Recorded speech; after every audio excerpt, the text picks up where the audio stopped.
Jack അടിയന്തര ചികിത്സക്കായിട്ട് തന്റെ അച്ഛനെ ഹോസ്പിറ്റലിലേക്ക് കൊണ്ടുവരുന്നു. എന്നിട്ട് ഏറെ വിഷമത്തോടെ ദയവായി എന്റെ പിതാവിനെ രക്ഷിക്കൂ, എത്ര ചിലവായാലും എനിക്ക് പ്രശ്നമില്ല എന്ന് പറഞ്ഞുകൊണ്ട് അദ്ദേഹം ഡോക്ടർമാരോട് യാചിച്ചു. രോഗിയെക്കുറിച്ച് ഒരു ചോദ്യം പോലും ചോദിക്കാതെ ഡോക്ടർമാർ ബോഡി നേരെ ഓപ്പറേറ്റിംഗ് റൂമിലേക്ക് തള്ളി. ഒടുവിൽ അവർ അദ്ദേഹത്തെ ചികിത്സിക്കാൻ തുടങ്ങിയപ്പോൾ ആ മനുഷ്യൻ മരിച്ചിട്ട് ദിവസങ്ങളായെന്ന് അവർക്ക് മനസ്സിലായി. എന്നാൽ സർജറി ഫീസ് ശേഖരിക്കാൻ വേണ്ടിയിട്ട് അവരൊരു പ്രവൃത്തി ചെയ്തു. എന്തെന്നാൽ അവരെ രക്ഷിക്കാൻ ശ്രമിക്കുന്നത് പോലെ ആക്ട് ചെയ്തിട്ട് അകത്തോട്ടും പുറത്തോട്ടും ഓടുന്നു.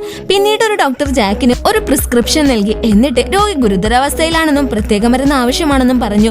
ജാക്ക് ഉടൻ തന്നെ അടുത്തുള്ള ഫാർമസിയിൽ പോയിട്ട് ഡോക്ടർ ഉത്തരവിട്ടതുപോലെ വലിയൊരു തുകക്കുള്ള മരുന്ന് വാങ്ങി.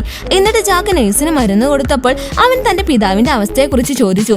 അന്നേരം നഴ്സ് ഒരു കുറ്റബോധവും തോന്നാതെ പറഞ്ഞു, ഞങ്ങൾ ഇപ്പോഴും നിങ്ങളുടെ അച്ഛനെ രക്ഷിക്കാൻ ശ്രമിക്കുകയാണെന്ന്.